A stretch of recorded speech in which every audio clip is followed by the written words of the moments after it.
You and I are told increasingly we have to choose between a left or right.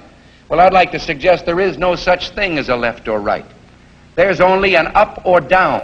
Thank you for tuning in to Blue Dog Radio. This is your host, The Wag. This video in particular is addressed to Jack Hunter as well as others in the libertarian movement who think it's a good idea to back the GOP establishment. I just saw Jack Hunter's video explaining why he believes Senator Rand Paul endorsed Mitt Romney. And I do believe you, Mr. Hunter. I do believe that this is about strategy.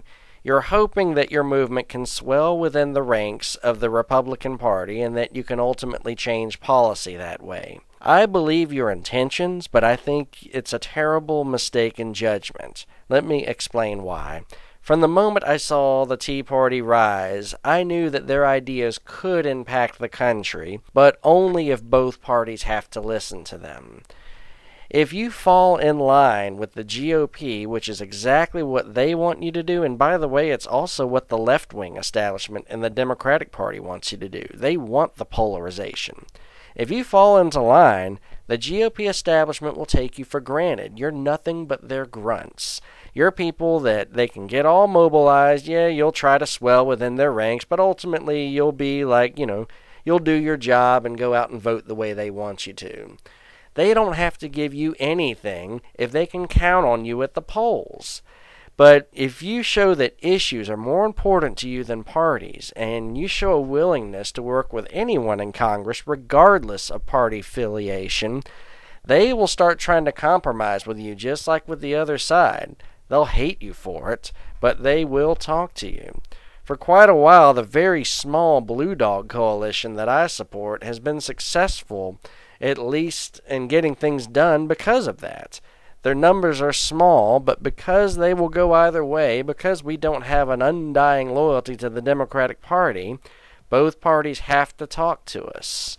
As for the libertarian movement, if you really want to impact policy, you cannot limit yourself to the GOP.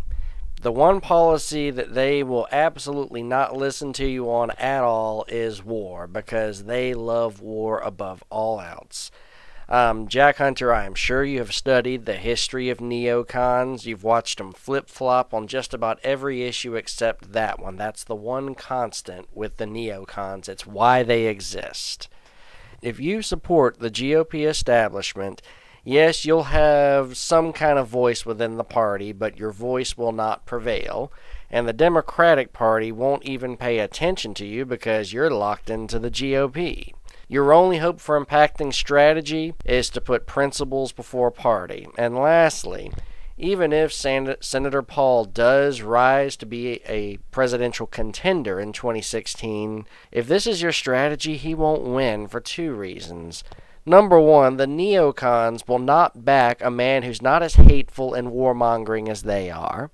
Number two, the hardcore Ron Paul basers who would follow Ron Paul straight into the pits of hell and back again, those people will lose respect for you, and they will lose respect for Senator Rand Paul if they don't believe he's ideologically pure. So just think about what I had to say.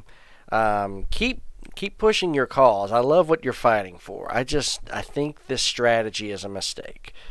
Thank you for listening, and thank you everyone for tuning into Blue Dog Radio. This is the Wag signing off.